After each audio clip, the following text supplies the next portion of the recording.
नमस्कार दोस्तों, जय हिंद जय भारत। डिफेंस रिलेटेड ग्रुप के डिफेंस प्रॉपर्टी मंत्रा पे आपका स्वागत है।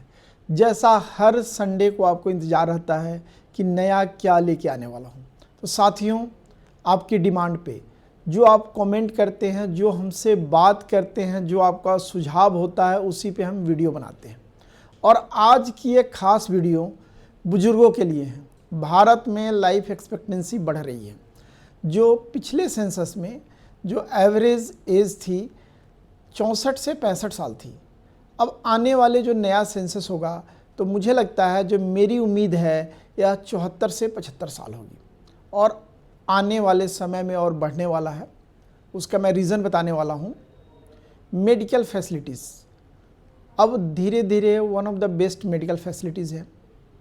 लोग अब स्वास्थ्य पे ध्यान दे रहे हैं, विशेष करके लाइफ स्टाइल डिजीज़ के ऊपर, मॉर्निंग वॉक, योगा, मेडिटेशन, और अपने आप को फिट रखने के लिए, अपने आप को स्वस्थ रखने के लिए इवन फूड हैबिट में भी विशेष ध्यान लोग दे रहे हैं। मेरी बहुत सारे अपने दोस्तों से बात होती है, उनके जो परिवार में बुजुर्ग हैं उनसे भी बात होती है, मिलना होता है। दोस्तों, जो लाइफ एक्सपेक्टेंसी बढ़ रही है उसके कारण कई प्रॉब्लम भी आ रहे हैं, उसको समझना बहुत ज़रूरी है।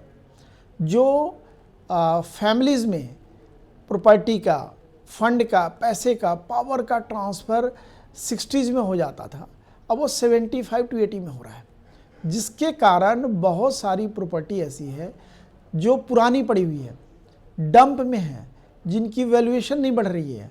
अगर कोई पुराना मकान है, उसको अगर रिनोवेट किया जाए, कई बार उस मकान को डेमोलिश करके नया बना जाए तो उसकी कॉस्टिंग डबल हो जाएगी। अब होता क्या है कि जब एक कोई पर्सन 70-75 साल, 80 साल का हो गया तो रिस्क नहीं ले सकता, वो इस तरह के डिसीजन नहीं ले सकता। अब करेगा कौन?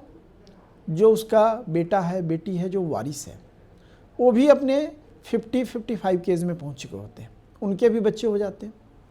यहाँ एक थर्ड जनरेशन भी आ चुका होता है, लेकिन गैप क्या होता है? तीनों जनरेशन में एक डिफरेंट गैप है। मैं आपको समझाऊंगा। जो 75-80 के लोग हैं, अब सुबह 5 बजे उनका भजन शुरू हो जाएगा चैनल के ऊपर। जो मिडिल एज में हैं, जो उनके बच्चे हैं, वो रिटायरमेंट फेज में हैं, अब वो अर्ली वॉक की तरफ निकलना चाहेंगे, बट वो 7-8 बजे निकलेंगे। जो अगला जनरेशन है, 18-20 साल का बच्चा है, उसका लाइफ स्टाइल अलग है। आइदर वो एजुकेशन में है तो लेट नाइट पढ़ाई कर रहा है, या सोशल मीडिया पे है तो बिना पढ़ाई किए भी बच्चे 2 से 3, 4, 5 बजे तक सोशल मीडिया पे, गेम पे लगे रहते हैं। हर घर की कहानी है, आपके हमारे सभी के घरों में हो रहा है।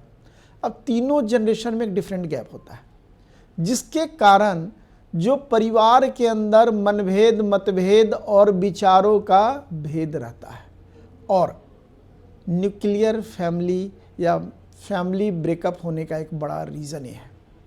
और ये देश के लिए, समाज के लिए एक बड़ी चिंता का विषय है। जो पेरेंट्स अभी 55-60 में हैं या 55-50 में हैं, रिटायर होने वाले हैं, बिजनेस में हैं, उनकी भी लाइफ एक्सपेक्टेंसी और बढ़ेगी।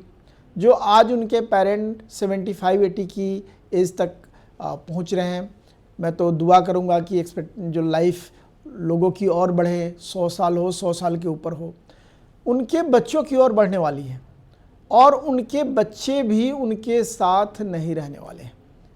जो फैमिली के अंदर बिखराव हो रहा है, जो विचारों का, जो मतभेद की हम बात करते हैं, जनरेशन गैप है। अब यहाँ पे एक बड़ा पहलू आता है कि करें तो क्या करें।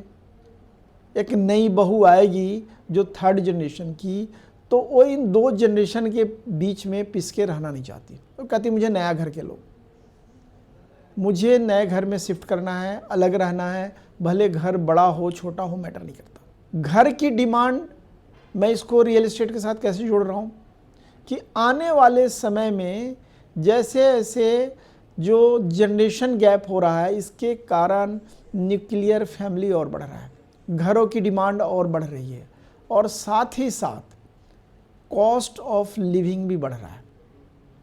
मैं चंडीगढ़ की बात करूंगा। चंडीगढ़ के सेक्टरों में विशेष करके पंचकुला और मोहाली को भी हम ऐड ऑन कर लें तो आप देखेंगे कि जो बड़े कोठियों में लोग रह रहे हैं, कनाल 2 कनाल की कोठी है, रहने वाले 2 लोग हैं। आज चंडीगढ़ में 15 करोड़ 20 करोड़ की कोठी है, 2 बुजुर्ग दंपति रह रहे हैं। अब कॉस्ट ऑफ लिविंग बहुत हाई है, क्योंकि उस घर को मेंटेन करना, गार्ड रखना होगा, माली रखना होगा, काम वाली रखना होगा, सफाई के लिए अलग रखना होगा, और इस उम्र में मेडिकल एक्सपेंस आता है। तो अब जो जनरेशन गैप है, यहाँ पे ज़रूरत कहाँ है? परिवार को समझने की, एक दूसरे पर विश्वास कायम करने की। और एक ट्रेंड शुरू हो गया है कि बड़े घरों को लोग बेच के फ्लैट्स में आ रहे हैं, क्योंकि सोसाइटी लिविंग है, फैसिलिटीज़ है और एक दूसरे के साथ उठना बैठना होता है। आप बड़े सेक्टरों में चले जाइए, लोग रह तो रहे हैं लेकिन पड़ोसी को नहीं जानता, एक दूसरे के सुख दुख में काम नहीं आते। वही सोसाइटी में कम्युनिटी लिविंग आ जाता है। तो जो मैं आपको समझाना चाहता हूँ आज कि अगर हम बड़े घरों को बेचते हैं जो बुजुर्ग हैं, लेकिन उनको एक एश्योरेंस भी चाहिए कि उनको क्वालिटी लाइफ लिविंग मिले। आप उनको मेडिकल फैसिलिटी प्रोवाइड करें, उनको प्रॉपर नौकर चाकर मिले, उनको खाने पीने की सुविधा मिले, उनके नाम पे कुछ एफडीज हों, और साथ के साथ जो पैसा मिला उसमें से कुछ आपने क्या किया, सोसाइटी के अंदर अच्छा घर ले लिया, सोसाइटी लिविंग मिल ही गया। उसके साथ बेसिक एमिनिटीज़, चाहे ड्राइवर पे हो, चाहे उनके मेडिकल एक्सपेंस पे हो, उस पर आपने खर्च करना शुरू कर दिया। वो पेरेंट्स आपके साथ रहेंगे, क्योंकि आपके साथ भी ये समय आने वाला है। मैं केवल प्रॉपर्टी के सेल परचेज के लिए बात नहीं कर रहा हूँ। मेरे पास बहुत सारे बुजुर्ग दंपति बात करते हैं, मैसेज करते हैं कि हमारे साथ एक्चुअल में हो रहा है, और इन सब चीज़ों पे रिसर्च करने के बाद, बात करने के बाद आपसे बात कर रहा हूँ।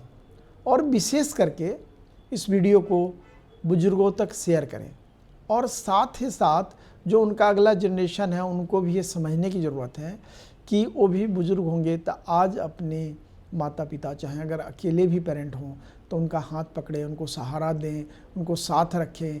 नहीं है उनको क्वालिटी ऑफ सोसाइटी में आप घर दीजिए, वहाँ उनको सारी फैसिलिटी प्रोवाइड करिए। अगर चंडीगढ़ ट्राई सिटी के आसपास कोई इंडिपेंडेंट हाउस है, अगर उसको मेंटेन नहीं कर पा रहे हैं तो उसको सेल करके आप उनको अच्छे सोसाइटी में घर दें। जो पैसा बचता है उनके बाकी मेंटेनेंस पे, सब चीज़ों पे खर्च करें। इससे आपको दुआ भी देंगे और उनकी जो लाइफ है, जो लाइफ एक्सपेक्टेंसी और बढ़ने वाली है, और आपके साथ एक जुड़ाव और बढ़ने वाला है। अब इसी बात को हम आगे बढ़ाते हैं। विशेष करके जो पुराने घर हैं उसको अगर हम मेंटेन करें, उसकी कॉस्ट बढ़ेगी, रिनोवेट करें, कॉस्ट बढ़ेगी। कई बार बहुत ज़्यादा पुराना घर चुका है, जर्जर हो चुका है, तो डेमोलिश करके आप उसको नया बनाते हैं, कॉस्ट एप्रिशिएशन मिलता है। कई ज़मीन बंजर पड़ा हुआ है, उस पर प्लांटेशन कर दें, उसको सेल आउट करके अच्छे जगह पे ले लें, अप्रिशिएट कराएं। यह ज़रूरत है, समय की मांग है। और यहाँ पे ही एक एडवाइज़र और हम बात करें कि आपके सलाहकार की ज़रूरत पड़ती है। जब तक जनरेशन गैप ख़त्म नहीं होगा, परिवारों में आपस में सामंजस्य नहीं होगा, एक दूसरे पे भरोसा नहीं होगा, प्यार नहीं होगा, तब तक यह नहीं हो सकता। और जैसा मैंने बताया ना कि जो आज के यूथ हैं वो रिटायरमेंट फेज में भी आएंगे और वो बुढ़ापे के ओल्डर एज में भी आएंगे, जहाँ उनको मेडिकल फैसिलिटी के साथ साथ बच्चों की भी ज़रूरत है। और जो उन्होंने बनाया हुआ एसेट, वो एसेट ऐसे नहीं दे देंगे आपको, उनको भरोसा तो चाहिए ना कि आप उनकी देखभाल करेंगे। मैंने पीछे एक दंपति का इसी तरह एक पुरानी कोठी थी, उसको बिकवा के एक अच्छे सोसाइटी में घर दिया।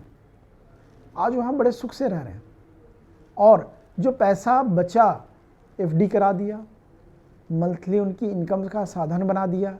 अब वो अपनी रिटायरमेंट लाइफ को, बुढ़ापे को अच्छी तरह से एंजॉय कर रहे हैं। वो जहाँ चाहे धार्मिक यात्रा पे, चाहे कहीं घूमने फिरने, चाहे अपने मेडिकल एक्सपेंस के खर्चों को खुद निर्वाह कर सकते हैं। और यही चाहिए।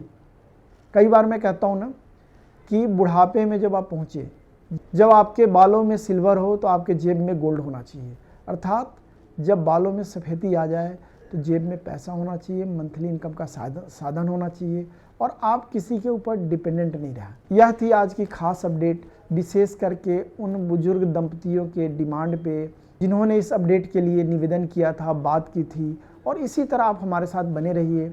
आप जो भी डिमांड करेंगे, हम खुद भी दिल की बात करते हैं। जो हमारा 16 सालों का अनुभव है, रोज़ आप लोगों से मिलते हैं, बात करते हैं, आपकी राय विचार मशवरा करते हैं, उन्हीं बातों को आप तक पहुंचाने की कोशिश करते हैं। तो एक प्रयास है हमारा कि प्रॉपर्टी के साथ साथ सामाजिक मुद्दों पे भी आपको सचेत करते रहें। हमारे चैनल को लाइक करें, सब्सक्राइब करें, शेयर करें और ज़्यादा से ज़्यादा लोगों तक पहुंचाएं और अपनी बात ज़रूर रखें। आप हमारी बातों से सहमत हैं तो यस ज़रूर लिखें या अपनी राय ज़रूर दें। एक बार पुनः आपका बहुत धन्यवाद और आभार। जय हिंद, जय भारत।